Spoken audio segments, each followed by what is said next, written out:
Sebab itu ulama beritahu kesedihan iblis yang paling besar sekali bila Allah lahirkan Nabi Muhammad sallallahu alaihi wasallam. Iblis ingat dia punya deal dengan Allah nak minta panjang umur sampai hari kiamat tu, kira paling istimewa dah tu, paling kena dah tu. Rupanya tuan-tuan, Allah Taala lahirkan Nabi akhir zaman yang mana dia punya kasih sayang dia kepada umat dia ni bukan setakat hari kiamat saja.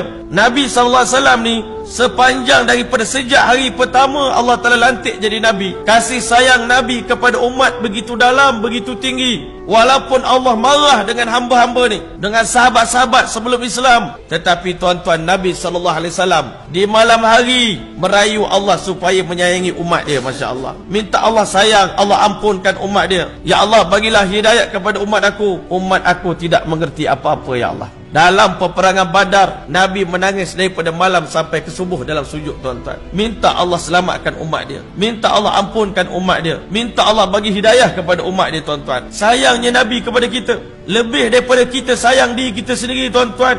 Tuan-tuan yang mulia, Nabi SAW telah korban untuk umat sampai dekat nak wafat tuan-tuan. Allah Subhanahu Wa Taala tanya pada Nabi SAW, wahai kekasihku, adakah engkau redha kepada aku kalau seandainya aku masukkan engkau orang yang pertama akan dimasukkan ke dalam syurga aku di kalangan hamba-hambaku ni? Nabi SAW kata, aku gembira ya Allah, tetapi satu soalan aku nak tanya, apa yang Allah Ta'ala janjikan untuk umat aku? Tuan-tuan yang mulia, Nabi SAW dengan umat ni begitu dalam cinta dia tuan-tuan. Ikatan cinta ini bukan di sini saja. Nabi SAW punya cinta tuan-tuan, dalam kubur pun masih lagi Nabi masih ingatkan kita, Nabi masih kenangkan kita. Di padang mahsyar nanti pun Nabi masih tolong kita. Habis dah iblis punya kerja dah habis, kerja Nabi SAW masih belum habis lagi. Iblis kata, memang aku silap buat deal, aku silap buat perjanjian, sebab aku sampai kiamat saja Nabi Muhammad akan menyelamatkan umat ini sampai dia akan bawa seluruh umat masuk ke syurga Allah Ta'ala. Tuan-tuan yang mulia, Nabi SAW tanya pada Allah, ya Allah, apa yang kau nak bagi kepada aku untuk berita gembira sebelum aku mati tentang umat aku? Maka di saat itulah tuan-tuan yang mulia, malaikat Jibril AS beritahu, wahai kekasih Allah, Allah Ta'ala berjanji sesungguhnya Allah Ta'ala akan masukkan 70,000 umat Tuan dalam syurga tanpa hisap dan tanpa azab. Tuan-tuan yang mulia, Nabi dekat nak wafat tersenyum tuan-tuan. Tapi tuan-tuan, Nabi cerita pula kepada sahabat dalam hadis yang lain, nanti dah hari kiamat, bila tiba masa Allah Ta'ala nak bagi peluang umat aku 70,000 akan dimasukkan ke dalam syurga tanpa hisap dan tanpa azab. Waktu itu Allah Ta'ala akan tanya pada aku, wahai Muhammad kekasihku, adakah cukup 70,000 ini? Adakah kamu redha dengan 70,000 ini?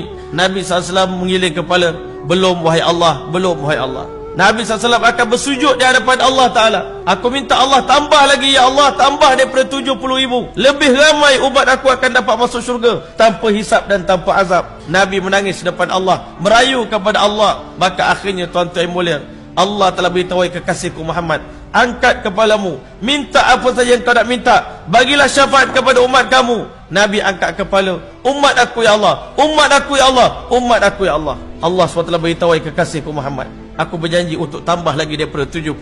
Daripada setiap 1,000 daripada 70,000, aku lipat kali gandakan 70,000 kali 70,000, 490 juta umat Nabi Muhammad SAW diselamatkan daripada azab neraka Allah, dimasukkan dalam syurga tanpa hisap dan tanpa azab. Iblis tuan-tuan dah terduduk dah waktu itu tuan-tuan. Rupanya Masya Allah, hebat sungguh Nabi akhir zaman ini. Kalah aku nak bawa semua umat dia masuk neraka, tapi dibawa seluruh umat ni, 490 juta umat Nabi SAW dimasukkan ke dalam syurga Allah tanpa hisap, tanpa azab. Lepas tu Allah tanya lagi kepada Rasulullah, dah cukup ke? Nabi kata, cukup dah wahai Allah. Yang lain tu boleh masuk syurga tapi ikut cara biasa lah, yang ni yang cara luar biasa dengan syafaat. Maka tuan-tuan yang mulia, Allah Ta'ala kata, tidak wahai kekasihku, bukankah aku pernah berjanji kepada engkau di dunia dahulu, wala sawfa yu'tika rabbuka fatardah, Tuhan akan bagi dan bagi dan bagi kepada kamu sehingga akhirnya engkau redha kepada Allah. Aku nak dengar perkataan raditu ya Rabb, raditu billahi rabba, aku nak dengar daripada mulut kamu. Di saat itulah tuan-tuan, Allah Ta'ala telah meraup segenggam pasir dengan genggaman yang layak dengan kedudukan Allah. Tak boleh dibayangkan macam mana cara dia tuan-tuan. Allah Ta'ala tanya kepada Rasulullah SAW, wahai kekasihku Muhammad SAW, sebanyak bilangan pasir dalam genggamanku ini, aku masukkan umat kamu ke dalam syurga ku tanpa hisap dan tanpa azab.